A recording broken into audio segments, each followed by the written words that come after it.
Hey there, Knicks fans. How you doing?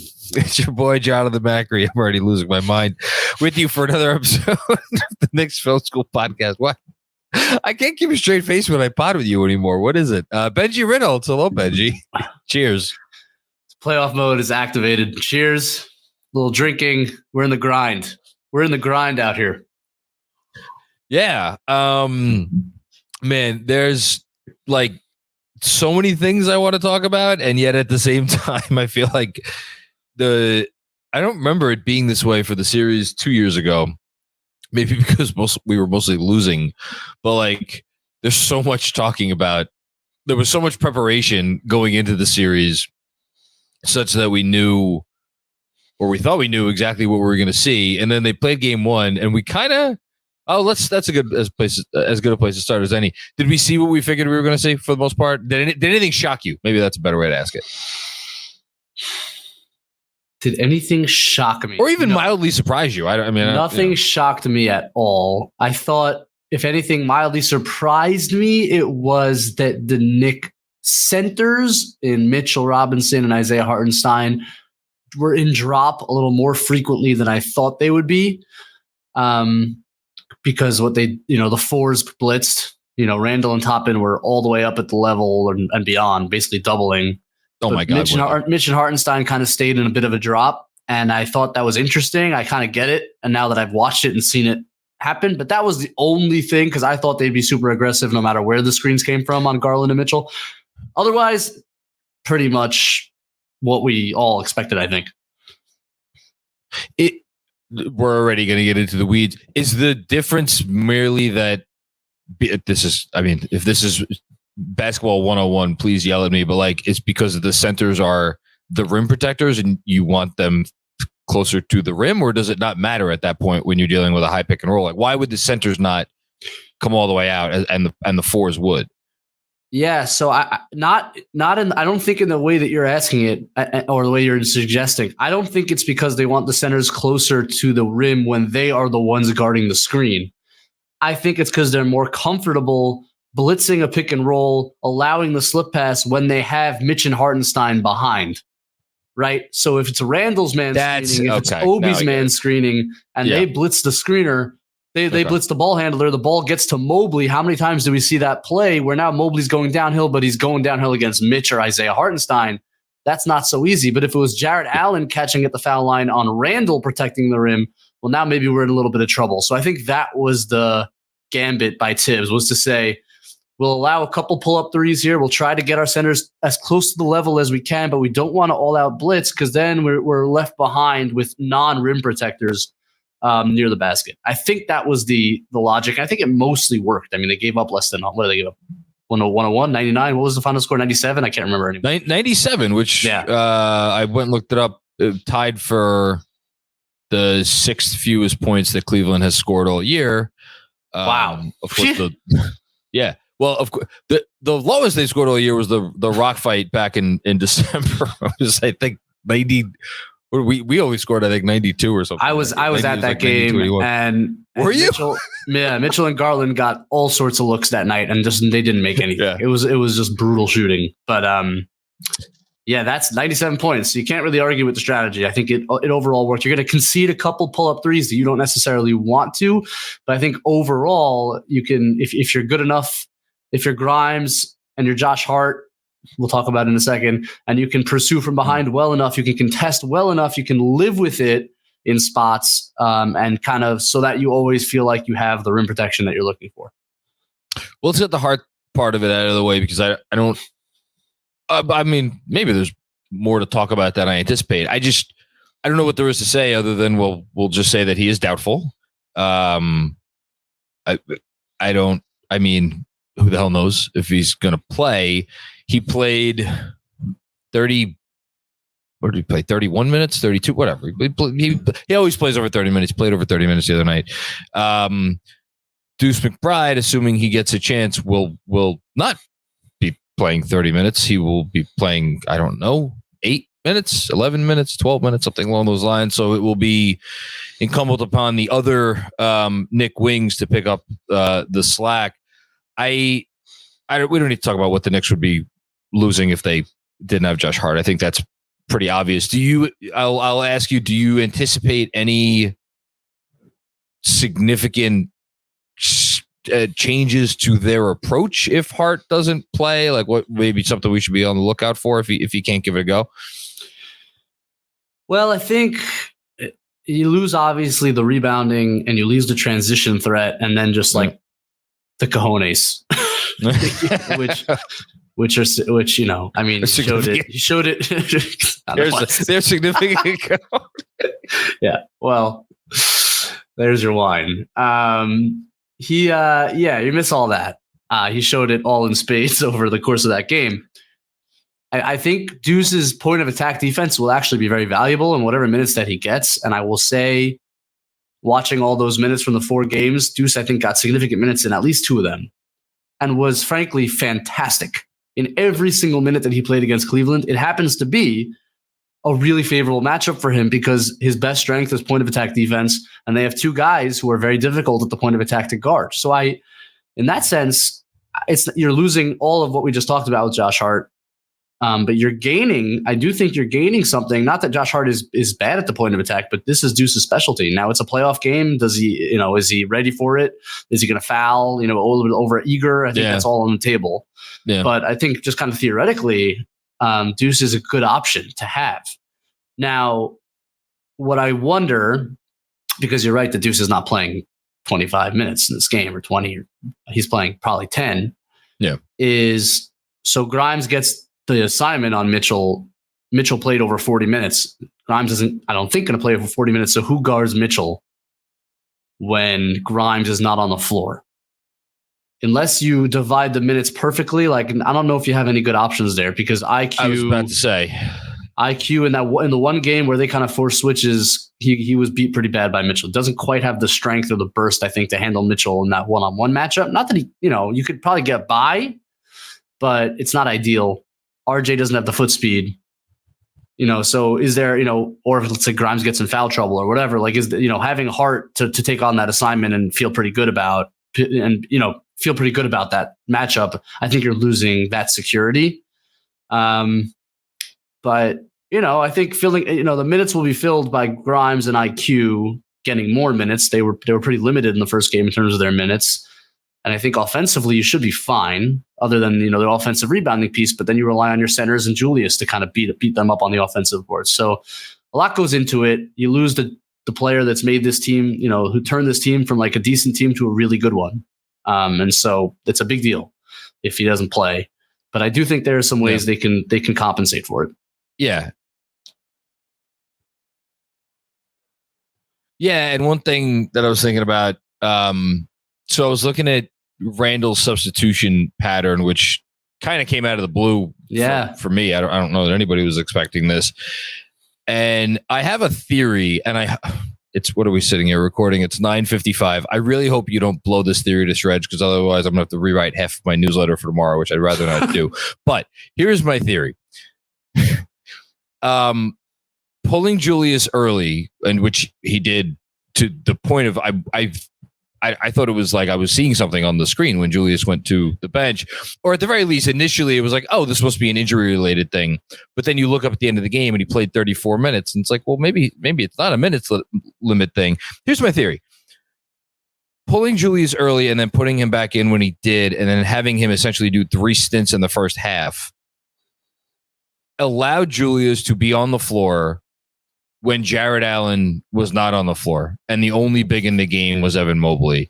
And that is like, all right, we're going to try to out physical you for all 48 minutes, but we're really going to try to bring it to you, especially, egregiously during this time. If Deuce, it lines up that he would play those minutes. So this is a very long-winded way of saying, if you have Randall on the floor and you have, at least one of RJ or Quickly, obviously those guys need to play better. We could talk about that. If you have those as well, it kind of mitigates having Deuce, who's like, say what you want about his offensive growth this year. He's not someone they're going to rely on for offense. So like, it seems to configure pretty well. So what do you think?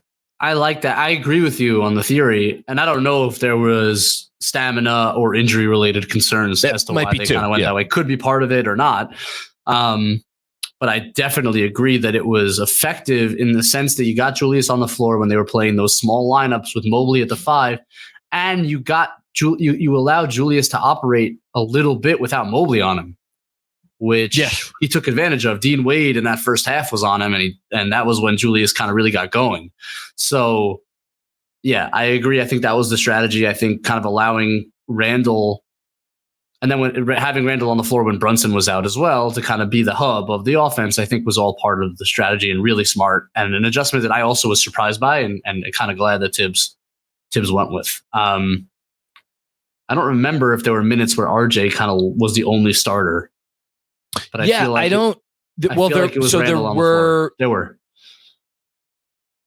there were minutes. So I did the math. There were something like 7 or 7.5 minutes in the first half where both Randall and Brunson were off the floor. Now that I think was far more a function of Jalen Brunson getting in foul trouble, because in the second half there were 19 seconds when neither player was on the floor. So I would guess moving forward, in a perfect world, that Tibbs will always have one of Brunson or Randall on the court.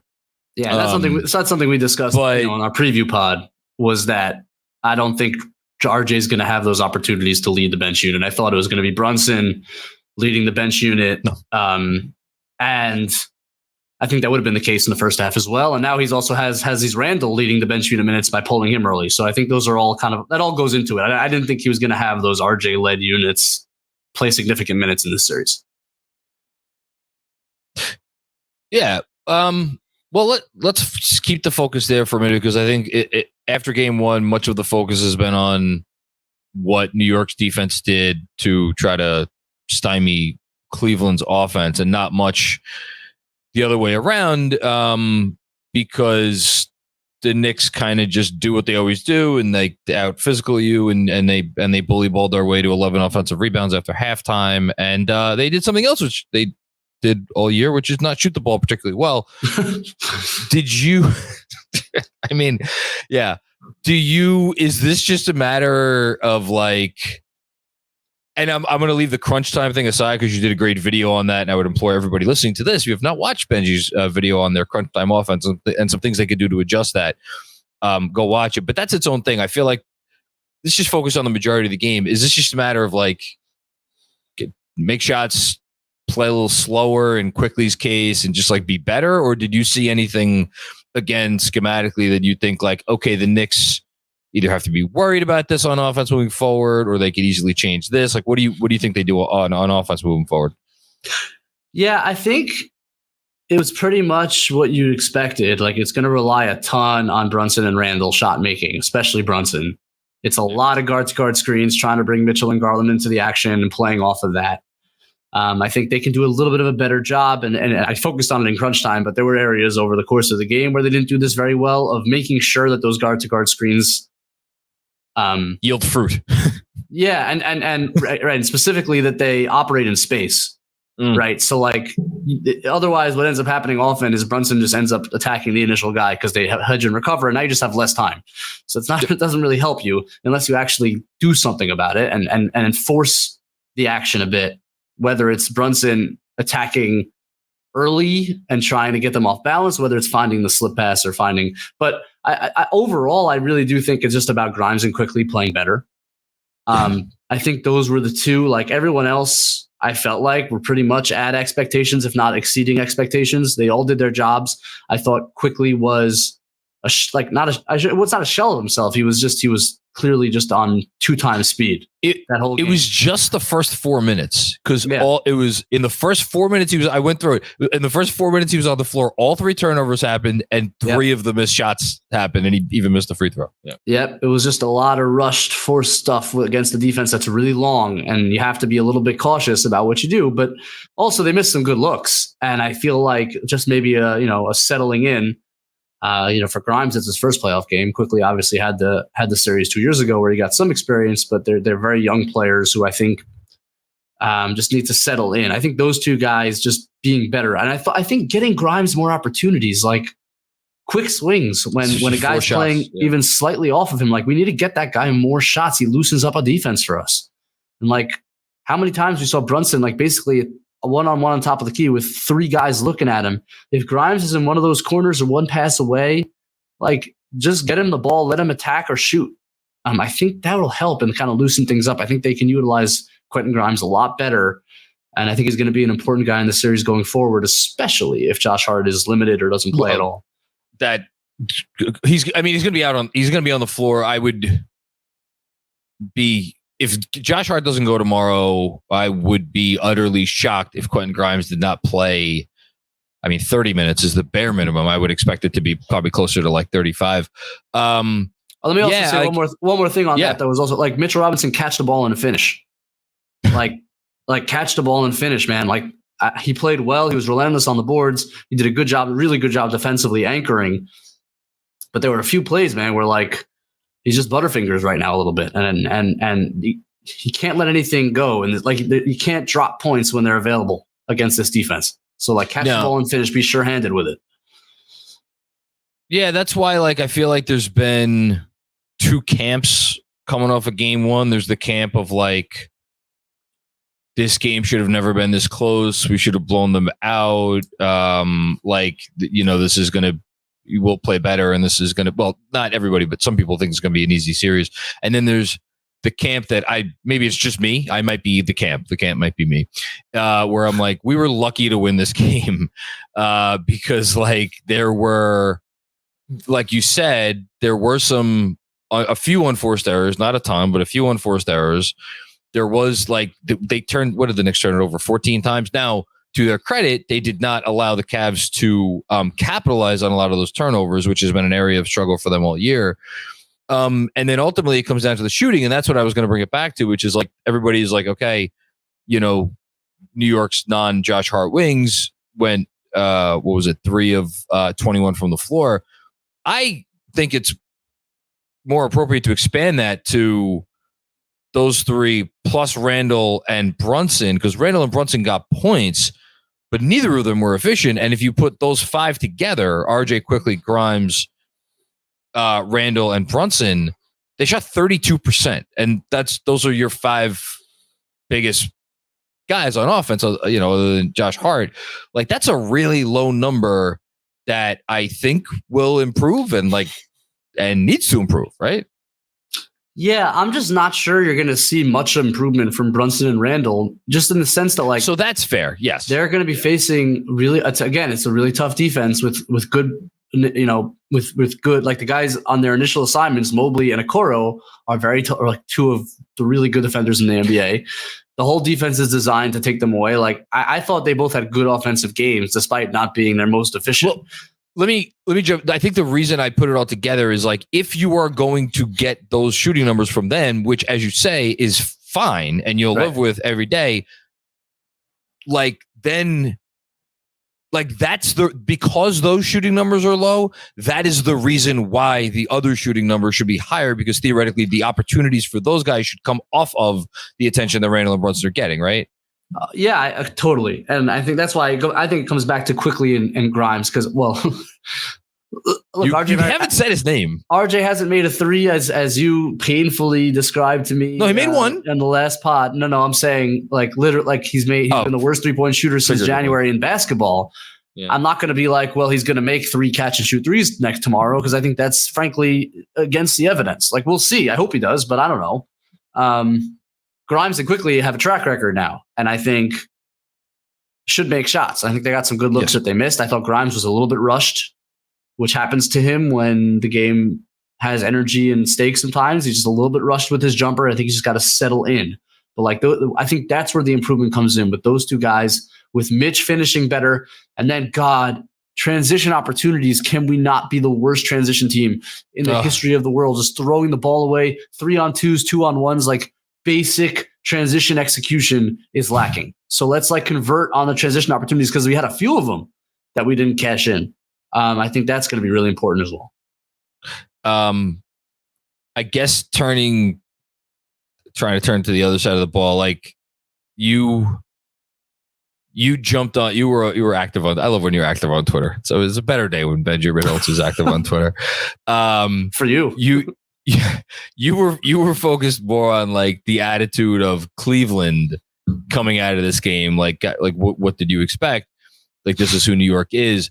I'm more focused on people looking at, like, it seems coming off of game one that there is, for my liking, a little bit too much like, oh man, New York really has, like, they not have it figured out, but like New York's in a great spot. Like they Cleveland can't deal with them on the boards. The fact that Cleveland doesn't have a reliable fifth guy is I'm much more in the camp of like, we got game one and that was great. And you know what we needed to get game one? And this is what you pointed out. We needed Josh Hart on one leg, hitting a three that is like a fairly high degree of difficulty shot. And if he doesn't hit that shot, I don't know that we win that game. So I'm very much less like, we're good, guys. It's all good. And at the same time, I do feel like we have some good stuff, in the bag, and like how we're planning moving forward. So I guess this is what I'll ask. Do you foresee any obvious way for Cleveland to improve, or like something where you're like, in game two, they're definitely going to come out and do this, and I think that it's going to, yield some kind of better results? Or yeah, I think, well, first of all, we all kind of predicted the strategy of forcing, funneling the basketball to Cleveland's bad shooters. The Knicks did it to an extreme. They executed, and they executed it so well. Like, they really, really executed the defensive game plan as well as they could have. I thought I was really impressed with just the attention to detail that all the guys on the floor had. I thought it was fantastic. That said, like, the Cleveland shooters are bad, but doesn't mean that they're all going to miss all their threes again. Like Okoro, we've talked about a lot. Like, Okoro makes the first two tomorrow night, which is not out of the question. Like, okay, well, now the equation changes different a little bit, game. right? Yeah. So, and I should add that Okoro, it was his first game back in a long time. Like, he hasn't played. So that should be taken into account. He's getting into a rhythm as well. So, yeah, I mean, Cleveland can make more shots. They had plenty of good looks between Okoro and Osman. The funny thing with Cleveland is I don't know who they're going to play, because they actually, like we talked about this before. I predict this before the pod. I don't think it's going to be consistent who plays for their bench throughout the series. They tried Rubio and Wade in the first half, and then they went away from him in the second half and played all their guys 40 plus minutes. I'm not sure how sustainable that is. Maybe because the games are so spaced out, it's sustainable, but it seems like a lot of minutes for those guys. So I don't know. I mean, I think they'll be ready for that strategy. They'll be ready to attack it 3-on-2 going downhill. I think they'll call up the centers more often to screen because they know that they're going to play drop. I'm sure they'll try to look at that a little bit more. I think Mobley was really poor on the offensive side of the ball. I expect him to be somewhat 4-13. Better. I expect him to be better and kind of be ready for those 3-on-2 opportunities that he's getting on the roll.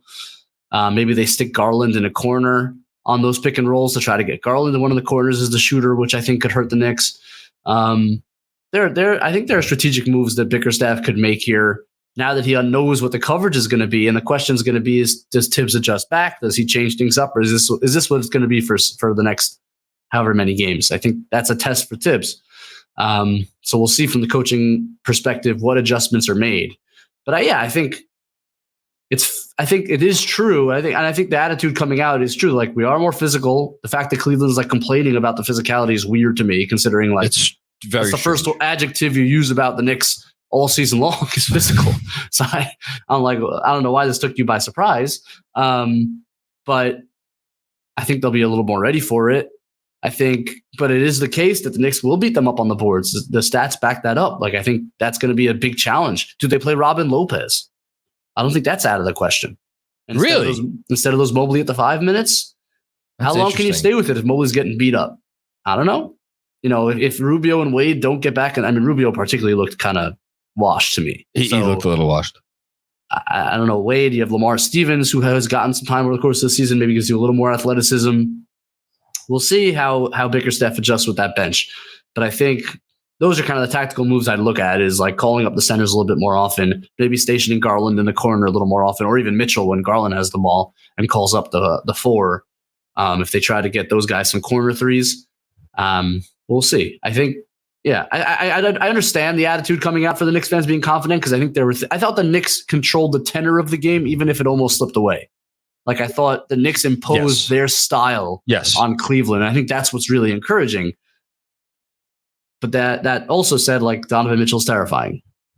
And that's a fact. And he almost won that game for them in the fourth quarter by himself. So I'll take everybody behind the scenes. So Dexter Henry, who does a fantastic job with SNY, had me on earlier today. And I don't know if I'm supposed to be revealing this, but he like sends me the 3 questions he's going to ask me ahead of time. And the first question was, Jalen Brunson, like going into the series, everybody thought like Donovan Mitchell was clearly the best player. Well, Jalen Brunson looked really good in the fourth quarter. Is there a chance that Jalen Brunson could be the best player in the series? And I answered it in a tactful way where I was like, yes, there is a chance that we come out of the series and think that Jalen Brunson was the best player in the series. There is certainly a chance that happens, which I don't think is unfair. But like, Jalen Brunson was 4-9 in the fourth with a turnover that was maybe not a great turnover. Didn't have an assist. Terrible turnover. You don't try to split it. It was bad. Bad decision. I was trying to be kind. Oof. Yeah, he didn't have an assist. 4-9 for 9 points. Donovan Mitchell in the fourth quarter, not the most efficient, 14 points, but he still scored 14 points in the fourth quarter. I think he was 5 of 12 from the field. He also had a steal, a block, and then there were several other instances where he got 3 assists, but those were not cheapy assists. Those were like, all of the attention is on Donovan Mitchell, and he's gonna. So like, he was, as far as I'm concerned, he was responsible for 20 points in the fourth. And like, I'm sorry, I know, sorry, Robert Cross. I know this bothers you when you hear me praise other teams' players, but he's just really good. I don't really have much to add. That he's really good. And look, there were multiple times where the Knicks did everything right on defense and he scored. It doesn't matter. It doesn't matter. And that's the sign of a superstar, right? It's like, you can do everything right, send a full double at him, and he still makes a step back over you. It did take him 30 shots to get to 38. Yeah. So again, but like you said, with Randall and Brunson, like this is playoff basketball. It takes more shots. Basketball with 2 good defenses and defenses that are paying close attention, know each other really well. I think the Knicks are okay with that performance. Again, 97 points is 97 points. I think they feel good about their defense. I just think it's a question. I think they should stay committed if Okoro makes a couple threes. I think if I agree. I think you just stay with it because I don't think he wants to take a bunch. And I think clogging those lanes is more important. There were a couple times where I thought Julius was just a little bit lazy or on pull-up threes that Mitchell got over him when he was called into the screen, or when it was a screener action and he was just behind the play and Mitchell was able to walk into a couple threes, and he got to pay attention to that. Be a little bit more attentive on those because you want to limit those opportunities. But I thought the Knicks did a good job on him, and he just made a ton of tough shots for the most part. So yeah, we'll see. But yeah, he's terrifying. I'm confident coming out of the game, but I'm certainly not. I'm not, especially with the Hart news. I'm not like, I think this is a long series still. I thought it was a 7-game series beforehand. I still think it's a 7-game series now. I feel like if the Knicks are going to win this series, we're going to so we got the Josh Hart game, right? Not to say that Josh Hart is not going to, first of all, I think if he's out for this game, I think it's going to be 1 game and he'll be back on Friday. I mean, knock on wood. But like, I think this was his game, right? I think if they're going to win this series, if they get the meaning they need 3 more wins, I think we're going to need a Quickly game. And I think we're going to need maybe a Grimes game. Maybe, and dare I say, maybe we're going to need an RJ game, or like, but like in every win, they're not going to win games unless they get a third big performance. And I'm not talking about like Mitch. Like Mitch is going to be there. Mitch is going to do what Mitch does. Like the centers are going to do what they do. Obi's going to do what he does in the minutes that he gets. And like, you hope that Brunson, well, we go back to Obi and say, you hope that Brunson and Randall are going to be at a certain baseline But like your face lit up. But I think when I mentioned Obi. Yeah, I thought Obi was on one hand, I kind of agree that he does what he does. I thought he was particularly impactful. And I thought he did a good job of making a real, and we've talked about this over the course of the season, being able to make a big impact in 10 to 14 minutes is not easy. But he's able to do it. And I thought him getting out in transition, made a corner three.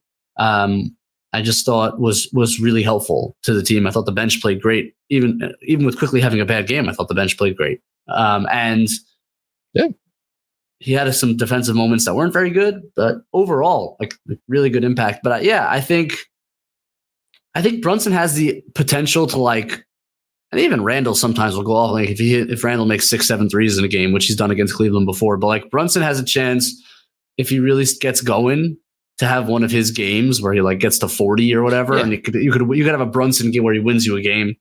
But I think I think more likely what you're going to see though is these types of performances from Brunson and Randall, which is like a little bit volume based, but like necessarily so, and enough shot making, and I think turning it into a couple more assists here. And I think again that quick swing to Grimes is an important pass for them to start making.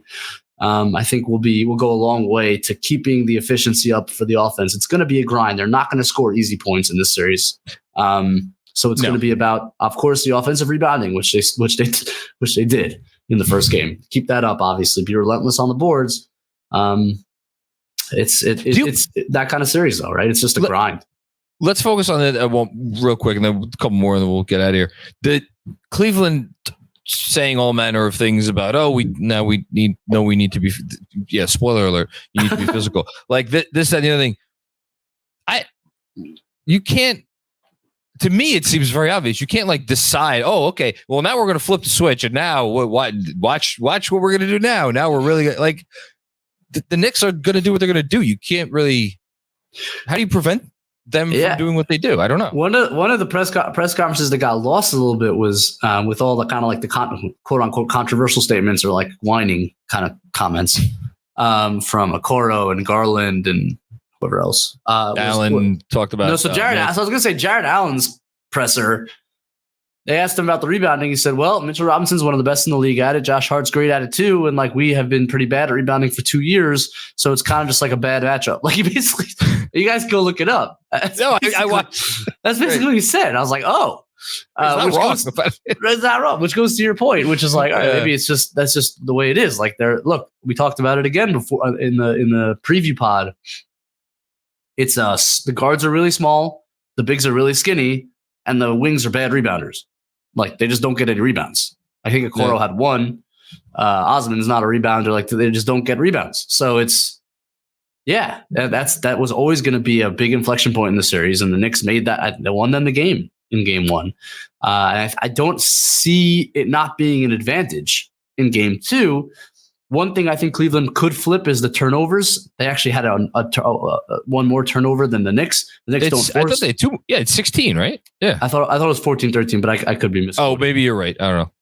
Either way, they won the turnover battle, which is not something I expected because the Knicks don't force turnovers. The Cavs force a ton of turnovers. Yep.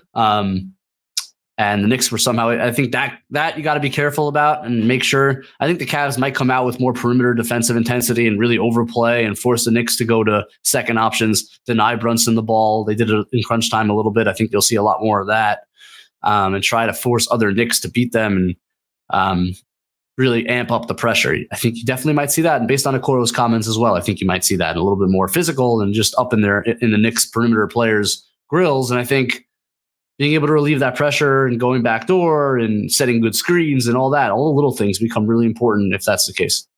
Yeah. I mean, just like, I don't know if this is the right way to think about it, but this is going to be a weird side-by-side comparison, but if you take Mitchell, because Mitchell and Garland, like we talked about it. Like Mitchell was great. Garland was pretty good. You could say Garland could have been a little bit better, maybe with the pass, because I think he only had one assist in the game. Or in they forced the ball out of his hands. So it was like he didn't really have much. Yeah, that was really the thing. Like they just didn't get the volume because the Knicks were just not really allowing him. I do think the Garland Allen screen and roll will be a more prominent part of the offense. So, and that was the next guy I was going to bring up is Allen.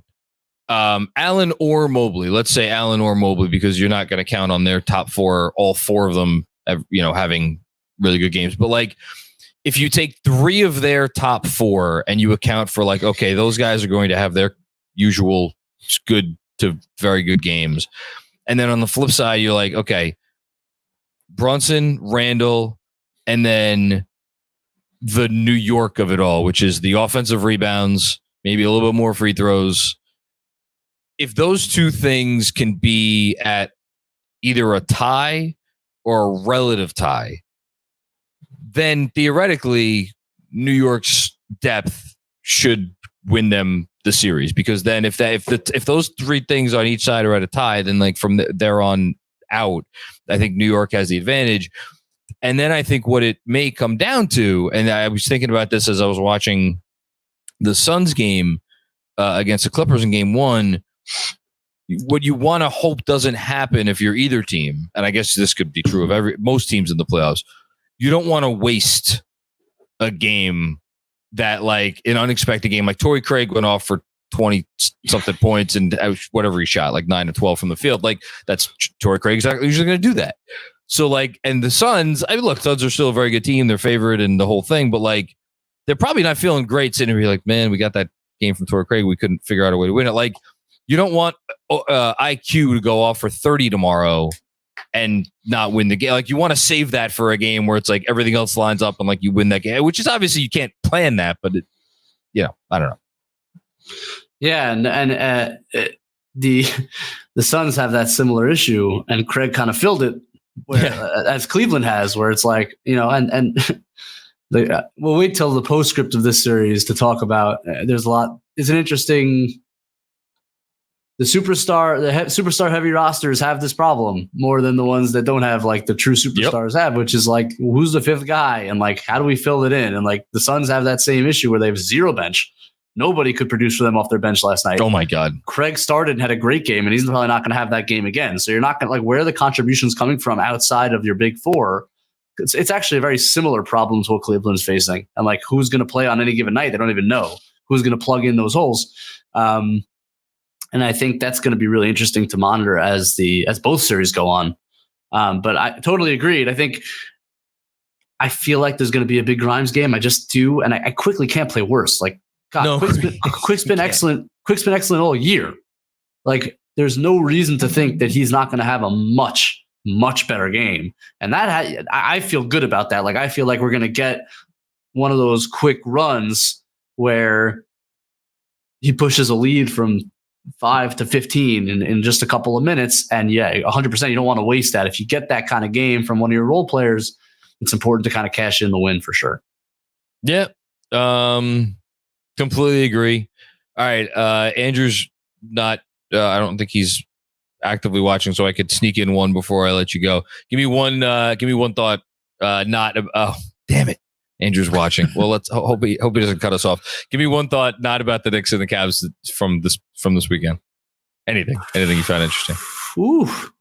Or that you're wondering about moving forward. Who do you think should be the title favorite, maybe, or anything? The shot making in the fourth quarter of that Sacramento Golden State game was like truly a joy to watch and like an experience. I was like uplifted by watching that perform. Like it was, and like if you sat like Charlie Ward down in 1995 and like said, watch this, you'd be like, what the hell are these offenses I gotta find doing? A new job. Like what? I mean, the high octane nature of those offenses and how fast they go and how the shot making, it's pretty spectacular. Like that series is just going to be a blast. It's like sensory overload watching those offenses play. So that's what stood out to me. And there were some great games, but that is the one that game for game one, those two teams matched up was pretty special. And we should say as we're finishing recording right now, the game 2 of Warriors Kings is on. The Warriors are up 14-8. I was really happy the Kings won that game because I felt like if the Warriors had won it, there was at least be a chance that would be a short series. And now Kings won the game. I feel like it increases the chances that it's a longer series, which is great because we want more of these games between these two teams. And then getting ahead of myself, but thinking to the winner of this will play. Well, I mean, we'll see what happens with Ja Morant and Memphis. I never want to count Memphis out, but like the prospect of one of these two teams, whether it's the Kings with the history with the Lakers or the Warriors, I mean, what's better than Steph Curry versus LeBron James? Like either one of those would be, for me, a lot of fun. I mean, the West all year has kind of been the craziest conference that I can remember. Oh my God. Where you had these like 3 or 4 teams at the bottom of the playoff race that everyone thought could win the championship. But I just don't remember, not everyone, but I just don't remember anything like it, where like the top seeds were kind of dismissed and the bottom seeds were like, well, if they get it together, it's like, well, it's just kind of odd. And look, the East got interesting. It sounds like Giannis is going to be fine. I don't know. Yeah. I mean, look, he's an alien. He's probably fine. But look, Bucks losing game 1. I don't have any reason to think they're going to lose that series. Miami is always going to be tough. And they're always going to, it's not going to, I feel like it's just not going less than 6 because they're Miami and they're just a pain and Jimmy Butler's a god in the playoffs. But that's the thing. It's like, if you're the Bucks, I know it's only one. Look, the Bucks go in the next 4 games by 20 points a pop, but like, I don't know. And look, I'm Mr. Why can't I quit the Heat? But like they took that game.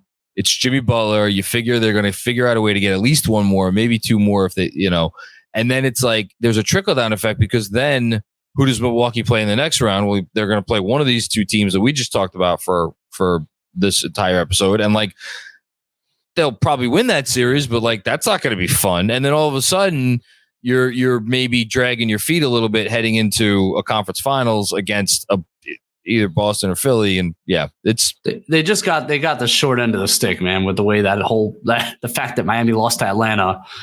Right. It's just not what they wanted. I don't think. I don't think Boston. I think probably. I think Boston and Philly might both sweep. It wouldn't surprise me at all. The Bucks are going to go through the ringer here in this series, and I think that's interesting. Depending on what happens with Cleveland and New York, but it's kind of all this is what happens in the playoffs: an injury here or there, and everything is flipped upside down. And we'll see how it goes, but definitely a lot. It says really entertaining first round with some of the things going on, and so especially in the West, the series are unbelievable. I think now that Milwaukee is kind of a series, and certainly I think the Cleveland New York series is going to continue to be great and intense and a grind, just like the opposite of Golden State, Sacramento, where it's like threes are flying, and this is just going to be a grinded out, call up the worst defender, try to get some decent traction. How many points can we score in isolation kind of series, which is both fun and terrifying and exciting all at once. Well, it's terrifying because, we had one game where it came down to literally the last 4 seconds. I have a feeling it will not be the last game that comes down to the wire, which, yes, is a terrifying thought, but we will be here for all of it. Benjy Ritholtz, you're amazing. Anything else before we go you want to say? I don't think so. Well, we're just going to keep talking about this series. Like it's we got content coming out at a historic rate at Knicks Film School right now. It's just at a prodigious rate. Volume shooting right now. I hope quality. Oh my God, too. Yes. We're shooting it like Donovan Mitchell. 30 shots, easy. I don't know. I saw Andrew was on before. He looked exhausted. Get some sleep, Andrew. You too, John. Whenever the Knicks, I hope it's not for 2 months or however long the finals last. When this Knicks season is over, I'll do my however many recap, season ending pods, and then I'm gonna sleep for a week. I'm not gonna get out of bed, man. He also Claudio's got the Rangers playoffs and the Mets podcast. Man, woo! Claudio's in it right now. All right, that's enough. He's back. He's actually. We're proud of you, GMAC. We're proud of you. Thanks. I'm like in the middle of research. The Mets are in the 2nd inning, so. Oh, great. You got even on the nights the Knicks aren't playing, you have a late Mets game. Congratulations to you. Shout out to baseball for scheduling the Mets on the West Coast this week. Tomorrow you got Rangers at 7, Knicks 7:30, and the trifecta. Exactly. Oh. Yes. And yes, Jeremy Goldstein, it's the Ranger game tomorrow night, not the Devils game. Amen. Are they playing each other? Yes, Rangers Devils first round. Oh wow. Is that a big deal? That's a very big deal. Rangers and Devils. I remember is when it was a like, big deal in the 90s. Is like, what would the Knicks version of that be? Would that be Knicks Philly Celtics? would be the closest. Knicks Nets is Rangers Islanders. No, it's not. It's not. Because It's actually not, because the Nets don't know. Yeah. The Nets don't have that kind of cachet. Like, Gotta be honest, That's Benji, the thing, maybe, isn't that why? I don't know. Benji, well, maybe the you Islanders agree have a with this. history. There is, but maybe you agree with this. Rangers Devils is like Knicks Heat. Rangers Devils. There's like a long history of playoff matchups between the Rangers and Devils, especially in like winner goes to the finals. True story. Yeah. Story. The last time, well, one of the last two times the Rangers were in the finals, they beat the Devils. Is that legendary series in '94, and then 2012 was it? 2011. I remember that the Rangers won the President's Trophy, and then the Devils beat them in the conference finals. Yep. Yeah. Hockey. I know as much about hockey as Mike Francesa. All right. Benji, you're amazing. Thank you so much. All right, fellas. We'll be talking. Yes, we will. For Benji and GMAC, hope you enjoyed this episode of the Knicks Film School Podcast. We will be back with more fun and games before you know it. Sorry, Daniel Vogelback just hit a home run and I forgot my mic was on. Sorry. L'chaim, everybody. Talk to you later. There you go. Let's go Knicks. Good night. Other New York teams that were blue and orange, except the hockey one. Get well, Josh Hart. Yes, get well, Hart. All the religions are praying for you. Has this podcast ended yet? Probably somewhere in there. There's an ending. I hope so.